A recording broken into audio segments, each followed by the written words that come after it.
Kita sering banget nggak sadar ya kalau kemampuan kita buat menikmati makanan dari seluruh dunia di hampir semua kota besar itu sebetulnya sebuah kemewahan modern loh. Dan di balik semua kemewahan ini ternyata ada cerita yang luar biasa. Pernah nggak sih kepikiran dari mana datangnya semua pilihan ini? Soalnya konsep makan di luar seperti yang kita kenal sekarang itu sebenarnya fenomena yang relatif baru dan sejarahnya penuh kejutan. Coba deh bayangin, kita bisa makan sushi di Paris, burrito di Chicago, atau burger di Nairobi. Pemandangan global kayak gini udah terasa biasa banget buat kita, tapi ini sebetulnya adalah puncak dari evolusi kuliner yang butuh waktu ratusan tahun. Oke, mari kita mulai perjalanannya. Biar kita bisa benar-benar menghargai dunia restoran modern, kita perlu mundur dulu ke zaman di mana konsep ini, belum ada sama sekali. Jauh sebelum restoran pertama buka di Paris, ternyata kota-kota di Tiongkok kayak Kaifeng dan Hangzhou di tahun 1100-an itu udah punya rumah makan umum yang ramai banget. Tempat-tempat ini bukan cuma buat pelancong, tapi juga buat warga lokal yang pengen coba masakan dari daerah lain. Ini udah canggih banget untuk zamannya. Nah, sementara itu di Eropa sebelum abad ke-18, pilihannya terbatas banget. Penginapan paling cuma sedia makanan simpel buat orang yang lagi jalan-jalan. Dan ada aturan serikat kerja yang ketat, jadi nggak semua orang bisa jualan seenaknya. Kalau mau makan mewah, wah itu urusan pribadi, cuma bisa dinikmati di rumah-rumah para bangsawan. Sekarang kita lompat ke Paris abad ke-18. Disinilah benih-benih restoran modern mulai tumbuh.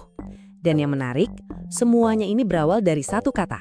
Kata restoran itu asalnya dari bahasa Latin, restaurer, yang artinya memulihkan atau memperbarui.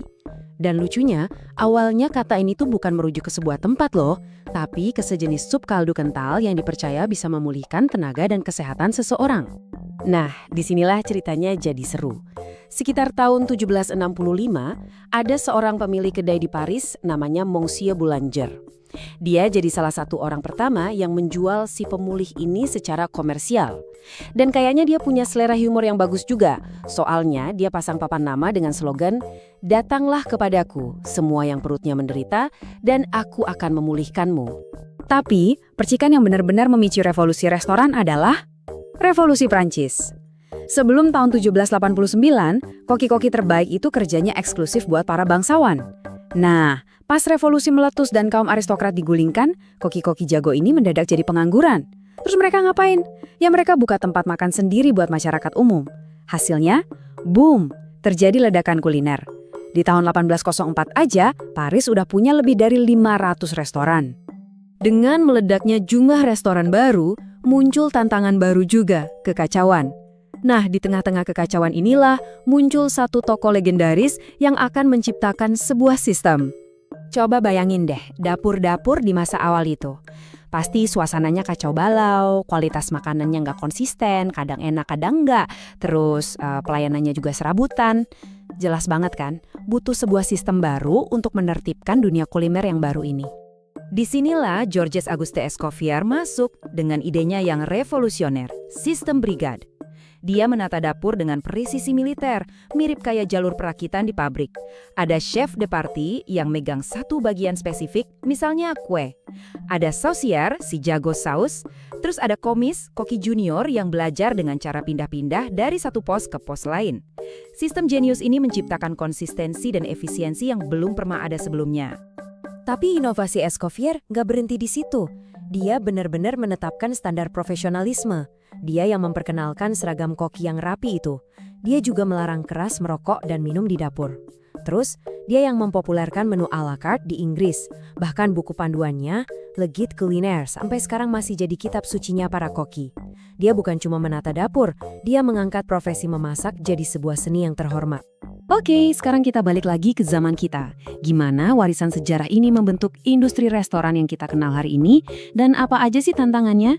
Walaupun sistemnya udah ada dan sejarahnya kaya, menjalankan restoran itu tetap jadi salah satu bisnis yang paling menantang.